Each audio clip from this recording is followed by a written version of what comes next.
jeung anu nyababun kana loba rezeki atau gampang rezeki teh wasilaturahmi jeung silaturahmi.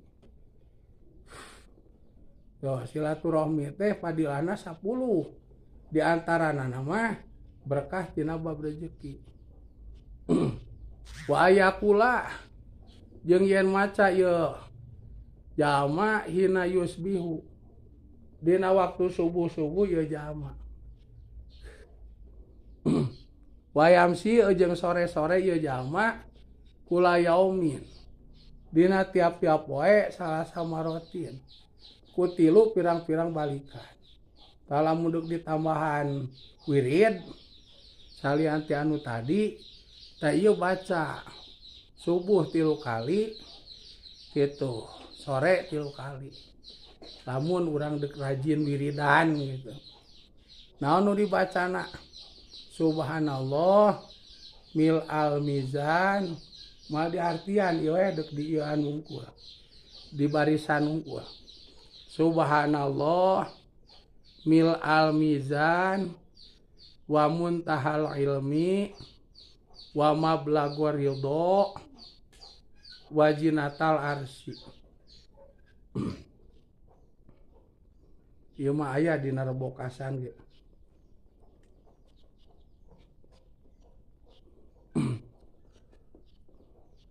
Wala ilaha illallah mil al mizan wa muntahal ilmi wa mablagor ridho wa jinatal arsy. Wallahu akbar mil al mizan wa muntahal ilmi wa mablagor ridho wa jinatal arsy. Eta nu dibaca 3 kali semet kadinya nya.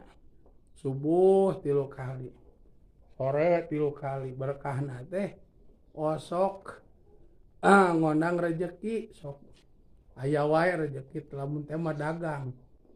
Aya wae nirilik gitu. Rezekina teh tina dagang. Lamun bisnis aya wae rezekina teh tina bisnis lancar. Gitu. Tina naon sababiah rezekina nu nuju keur diusahakeun teh. Jadi rezeki wae gitu. Sok wiridan. Da nganalkeun fisik mah bakal capek.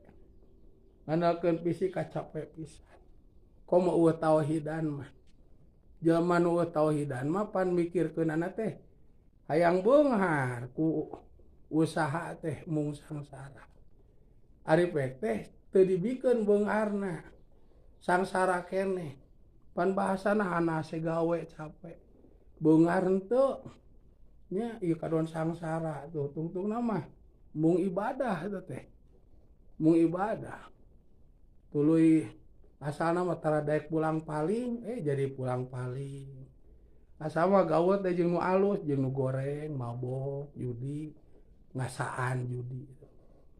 Tuh naudzubillah. Matak didekeng ku doa. Nyata supaya caang hate. Kitu usaha lahir der. Tani, dagang, ka pabrik, jadi naon PNS, jadi aparat, jadi gawe di kantoran.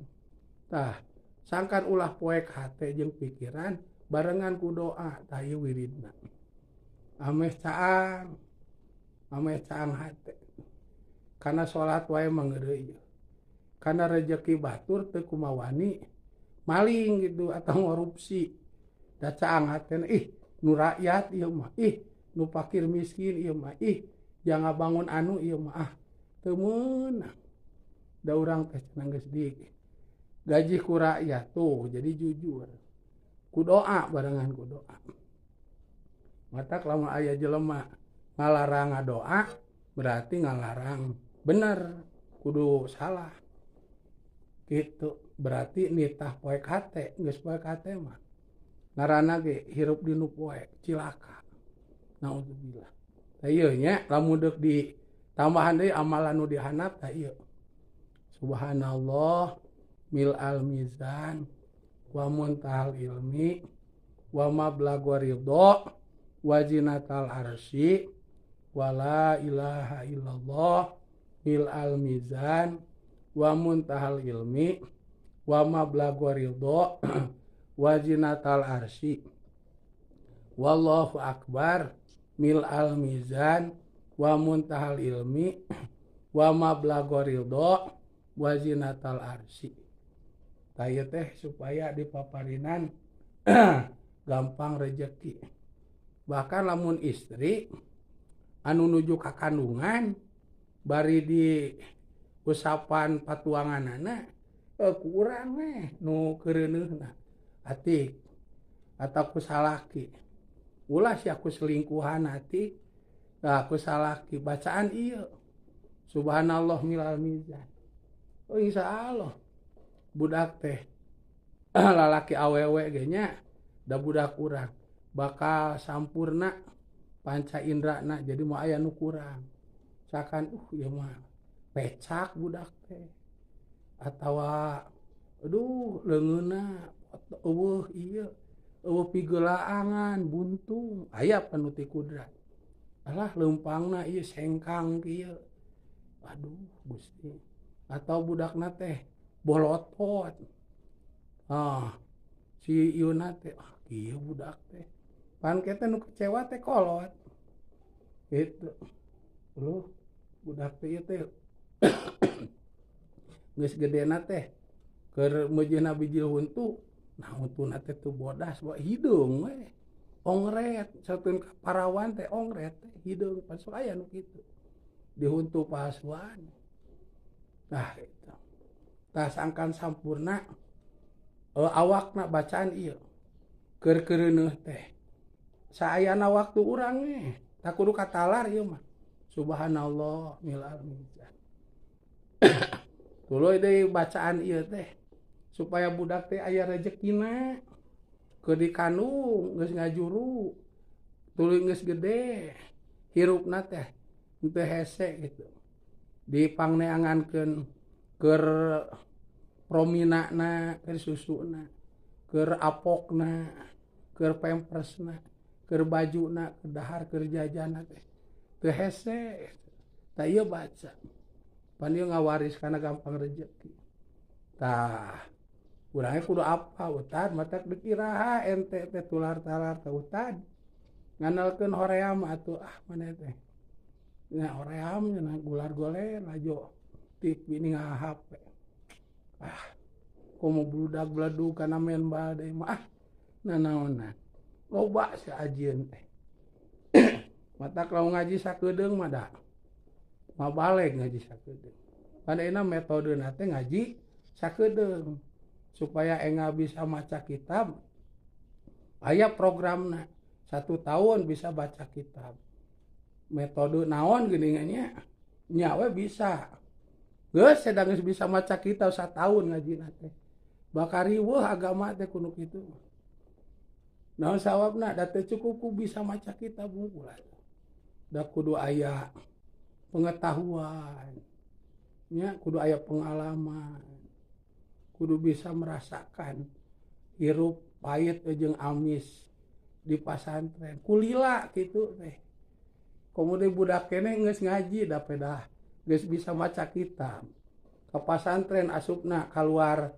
SD misalkan 13 tahun digecek wajanganna teh Quran nah bisa maca kitab 1 tahun 16 tahun gitu 3 tahun kaluar we 16 tahun sok deuk kumaha hirup kawin da budak keneh usaha budak keneh di pasantren mung da cenah geus bisa maca kitab mutolaahan da moal daek moal ngapalkeun kitab moal ulin tungtungna mah gaweul deui poho ta ilmu teh tah jadi runtah deui matak ceukna taklim ngaosa kudu tulus zaman kudu lami gitu lain teu sae metode gancang bisa teh ngan hariwang pedang geus bisa geus budak teh ngaji umur budak keneh kitu gaul poho ilmu teh ayeuna pan sistemna teh kitu